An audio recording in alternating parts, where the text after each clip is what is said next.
بسم اللہ الرحمن الرحیم صلی اللہ علی حبیبہ سیدنا محمد وآلہ وبارک وسلم۔ السلام علیکم ورحمۃ اللہ وبرکاتہ۔ جی ناظرین اکرام، آج ہم بات کریں گے کہ انسان کی زندگی کے اندر بعض اوقات کوئی ایسے واقعات ہوتے ہیں جو انسان کی زندگی کو بدل کے رکھ دیتے ہیں، جو اس کے ذہن پر نقش ہو جاتے ہیں اور اس کی زندگی کو یکسر تبدیل کر دیتے ہیں۔ کہ میری زندگی میں بھی ایک ایسا واقعہ بچپن میں پیش آیا جس نے میری زندگی کو تبدیل کر دیا۔ میں ایک جگہ بیٹھا تھا تو میرے سامنے ٹیبل پر کیک پڑا ہوا تھا، میں کیک کھا رہا تھا۔ یہ اللہ پاک کا بڑا کرم ہے کہ بچپن سے ہی اگر کسی کو کھانے کی آفر کی تو صدق کے دل سے کی، کبھی فرضی یہ آفر نہیں کی کہ کسی کو فرضی کہا ہو یہ نہ ہی کھائے تو بہتر ہے۔ جب بھی یہ کسی کو آفر کی تو اللہ پاک کے کرم سے صدق کے دل سے کی۔ میرا جاننے والا میرے پاس سے گزرا تو میں نے وہ کیک کی اس کو آفر کی۔ میں نے کہا میرے ساتھ بیٹھیں تو بسم اللہ کریں، کیک آئیں آپ۔ انہوں نے میری آفر کو قبول کیا اور میرے ساتھ بیٹھے۔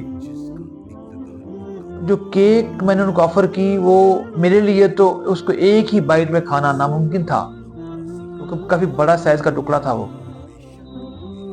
تو شخص جس کو میں نے آفر کی وہ میرے سامنے آ کے بیٹھے اور انہوں نے وہ کیک بڑی بے دردی کے ساتھ اپنے منہ میں ٹھونسنے کی کوشش کی۔ مجھے بڑی گھن آئی۔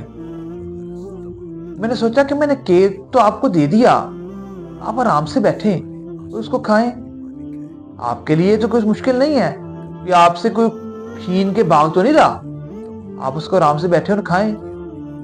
مگر انہوں نے کھانے کے آداب کو یکسر مسترد کرتے ہوئے اس کیک کے پیس کو اپنے منہ میں ٹھونسنے کی کوشش کی اور منہ میں ڈالتے ہوئے انہوں نے ایک فقرہ بولا۔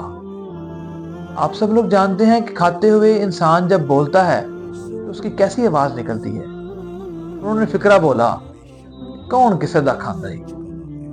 مجھے اس وقت بڑی تکلیف ہوئی اس بات سے، یار میں نے تو آپ کو کیک آفر کیا اور آپ نے اتنی بے دردی سے کھایا اور ساتھ میں یہ بھی کہہ دیا کہ کون کسے دا کھاندا ہی۔ میں سمجھتا تھا کہ یہ کیک تو میرا ہے، میں کھا رہا ہوں، میں نے آپ کو آفر کیا ہے۔ مگر جب وقت گزرنے کے ساتھ ساتھ مجھے یہ بات سمجھ آئی کہ کون کسے دا کھاندا ہے۔ یقین کریں اس واقعے نے میری زندگی میں بڑی تبدیلی پیدا کی۔ واقعی کوئی شخص کسی کا کھا نہیں سکتا، کوئی شخص اپنا رزق کسی کو کھلا نہیں سکتا۔ ہر پیدا ہونے والا بچہ اپنا رزق ساتھ لے کے آتا ہے، گھر میں آنے والا مہمان اپنا رزق ساتھ لے کے آتا ہے، گھر میں بیاہ کے لانے والی بہو بیٹی اپنا رزق ساتھ لے کے آتی ہے۔ کوئی شخص اپنا رزق کسی کو کھلا نہیں سکتا اور کوئی شخص کسی کا کھا نہیں سکتا۔ اس کے عطا کردہ رزق میں سے جو شخص خرچ کرنا چھوڑ دیتا ہے اس کا رزق روک دیا جاتا ہے۔ خرچ کرنے والے کی مثال کچھ ایسے ہے جیسے کسان ایک دانہ گندم کا زمین میں لگاتا ہے، اس سے تناور پودا بنتا ہے اور پودے کے اوپر 70 بالیاں لگتی ہیں اور ہر بالی کے اندر 70 دانے ہوتے ہیں، اور اللہ جسے چاہتا ہے اس کے لیے یہ اور بڑھا دیتا ہے۔ مجھے اشفاق احمد صاحب کا ایک فقرہ یاد آیا۔